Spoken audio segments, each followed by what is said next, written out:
The Three Trees. Long ago, on a hillside stood 3 trees. In the spring, their roots drank in the cool raindrops that trickled through the soil. In the summer, they unfolded their leaves to the sun. In the autumn, strong winds tousled their branches.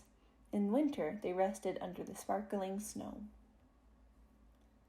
Under the cold night sky that glittered with stars, they dreamed their dreams.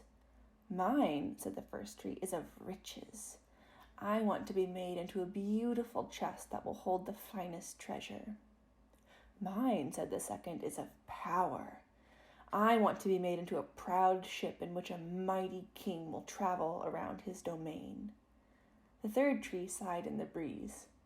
"I want to stay," it said quietly, "here on this hillside, pointing to heaven." Many years went by, and the trees grew tall and strong. One day, 3 woodcutters climbed the hill, each with an axe in his hand. "I'm ready for riches," said the first tree as it fell. "I bow to the king," said the second. But the third tree shed its fragile leaves like tears. "Now my dream is over," it wept as it fell to the ground. A carpenter took the wood from the first tree, sawed it into planks, and then joined them. It was a box he made, and he made it well. But it wasn't a chest. It was a sturdy trough. An innkeeper came and carted it away. Every evening he brought it with hay for the weary creatures that his guests brought to his stable. "Such a humble life," sighed the tree. "Such a poor and dismal place." One night, the innkeeper led the animals aside, and a man and a woman took shelter in the stable. Gentle hands put fresh, clean straw in the trough. Then a newborn baby was laid upon it. Suddenly the first tree knew that it was holding the greatest treasure the world had ever known.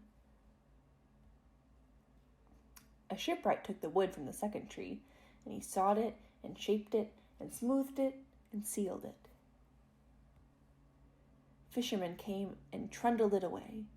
Each evening they slid it onto the violet blue waters of a lake, sailed off into the night and cast their nets, later to haul them aboard full of slithering fish.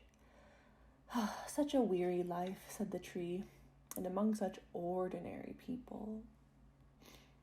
One night, storm winds blew and great waves crashed. Then a man stood up in the boat and spoke to the storm. "Peace, be still."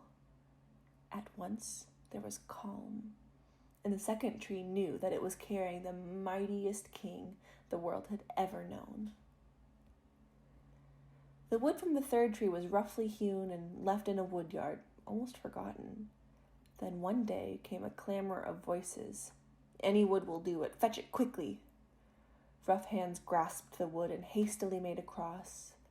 Cruel hands forced a man onto it and nailed him there by his hands and feet. Soldiers hoisted the cross upright, and there, on a low, barren hilltop, the man died. The tree that became a cross was left empty.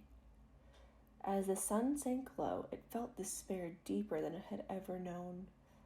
Though the sun rose and it set again, every hour felt like darkness. Then came a bright dawn. By a miracle, the man who had died was seen alive again. The tree that had borne his death was now a symbol of his life, and the third tree knew that it would stand forever, pointing to heaven.